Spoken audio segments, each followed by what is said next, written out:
무너지고 있어. 도망쳐! 지도자의 탐욕이 결국 신의 심판을 불러왔어. 안녕하세요.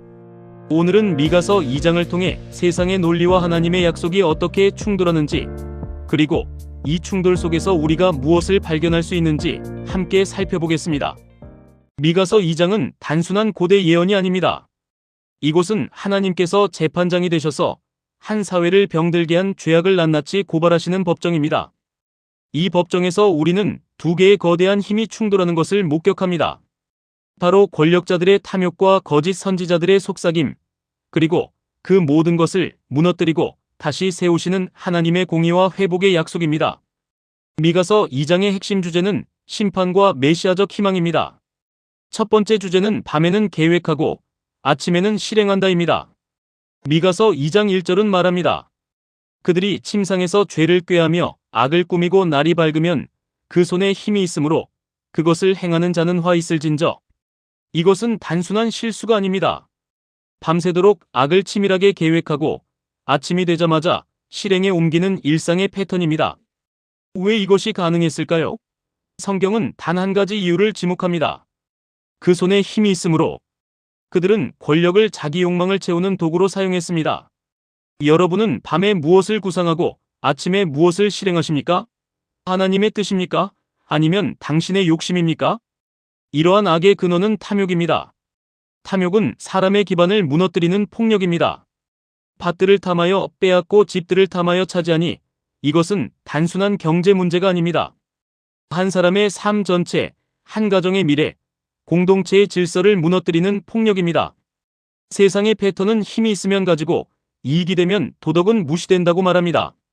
하지만 하나님의 나라 패턴은 힘은 섬기기 위해 있으며 우리는 주인이 아닌 청직이라고 가르칩니다.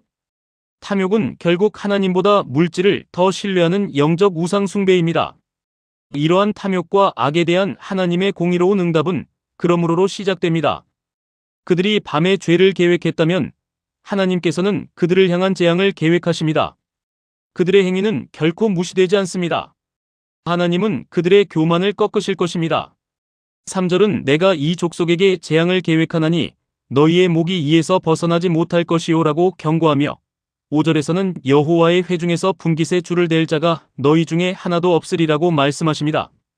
이는 남의 땅을 빼앗은 그들이 결국 하나님의 언약 공동체에서 영원히 끊어지는 가장 무서운 심판을 받게 될 것임을 의미합니다. 백성들은 미가와 같은 참된 선지자의 입을 막으려 합니다. 그들이 말하기를 너희는 예언하지 말라. 이것은 예언할 것이 아니거늘 욕하는 말을 그치지 아니한다 하는도다. 왜 그들은 진리를 거부하며 예언하지 말라고 외쳤을까요? 바로 충돌 때문입니다. 하나님의 말씀이 자신들의 죄악된 생활 방식과 정면으로 충돌하기 때문입니다. 그들은 회개를 원하지 않습니다. 대신 자신들의 삶을 정당화해줄 듣기 좋은 종교적 언어만을 원했던 것입니다. 이에 대해 하나님께서는 반문하십니다. 너희 야곱의 족속아 어찌 이르기를 여호와의 영이 성급다하겠느냐? 나의 말이 정직하게 행하는 자에게 유익하지 아니하냐? 말씀이 문제인가? 삶이 문제인가? 하나님의 말씀이 부담스럽고 불편하게 느껴지는 이유는 말씀 자체에 문제가 있어서가 아니라 우리의 삶이 말씀과 충돌하기 때문입니다. 진리의 말씀은 본래 정직한 자를 살리는 생명의 길입니다. 죄악으로 인해 공동체는 무너집니다. 하나님께서는 내 백성이 원수같이 일어나서 전쟁을 피하여 평안히 지나가는 자들의 의복에서 겉옷을 벗기며 내 백성의 부녀들을 그들의 즐거운 집에서 쫓아내고 그들의 어린 자녀에게서 나의 영광을 영원히 빼앗는도다라고 고발하십니다. 가장 충격적인 표현은 바로 내 백성이 원수같이입니다. 언약 공동체 내부에서 서로가 서로에게 원수가 되어버린 것입니다. 이것은 경제적 착취를 넘어 가정을 파괴하고 다음 세대의 영적 미래를 빼앗는 구조적 폭력입니다. 결국 하나님의 심판은 이곳은 너희가 쉴 곳이 아니니 일어나 떠날지어다. 이는 그것이 이미 더러워졌음이니라는 선고로 이어집니다. 이처럼 미가서 2장에서는 두 나라의 가치관 전쟁이 극명하게 드러납니다. 세상의 나라는 탐욕과 이기심을 가치로 삼고 힘이 곧 정의라는 논리를 따릅니다. 그 메시지는 달콤한 거짓 위로로 결국 파괴와 쫓겨남이라는 결과를 낳습니다. 반면 하나님의 나라는 공의와 긍휼을 가치로 삼으며 힘은 섬김을 위한 것이라는 논리를 지닙니다.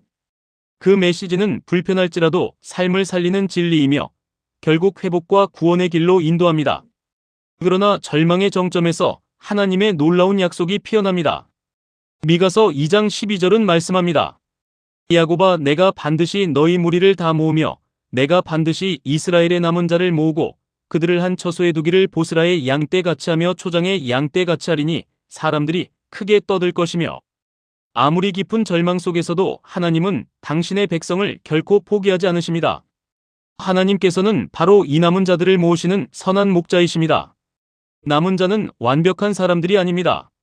그들은 하나님의 공의로운 심판 속에서도 그분의 긍휼하심에 붙들려 살아남은 소수입니다.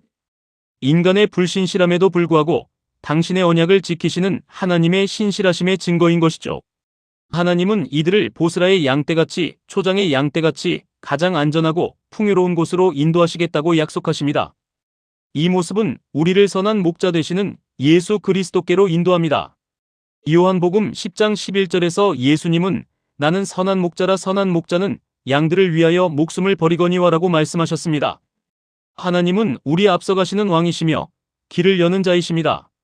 미가서 2장 13절은 길을 여는 자가 그들 앞에 올라가서 갇힌 길을 뚫고 나아갈 것이요 그들의 왕이 앞서가며 여호와께서는 선두로 가시리라고 말씀합니다. 길을 여는 자는 갇힌 길, 포로의 길을 뚫고 자유의 길을 여시는 분을 의미합니다. 그들의 왕이 앞서가면은 백성을 이끌고 가장 먼저 걸어가시는 리더의 모습입니다. 그리고 이 모든 분은 바로 하나님 자신입니다. 세상은 말합니다. 길은 스스로 만들어야 한다. 혼자 살아남아야 한다. 하지만 하나님은 말씀하십니다. 내가 너희를 앞서가겠다. 내가 길이 되어주겠다. 미가의 예언은 구약의 희망으로 끝나지 않았습니다. 이 약속은 예수 그리스도를 통해 성취되었습니다. 예수님은 진정한 길을 여는 자이십니다. 십자가에서 죽으심으로 죄의 길을 끊으시고 부활하심으로 생명의 길을 여셨습니다. 히브리서 10장은 그 길은 우리를 위하여 휘장 가운데로 열어놓으신 새로운 살 길이요라고 증언합니다. 예수님은 우리의 왕이자 길이자 선한 목자이십니다.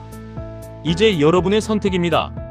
세상의 나라는 탐욕을 위해 문을 닫고 하나님의 나라는 회복을 위해 문을 엽니다.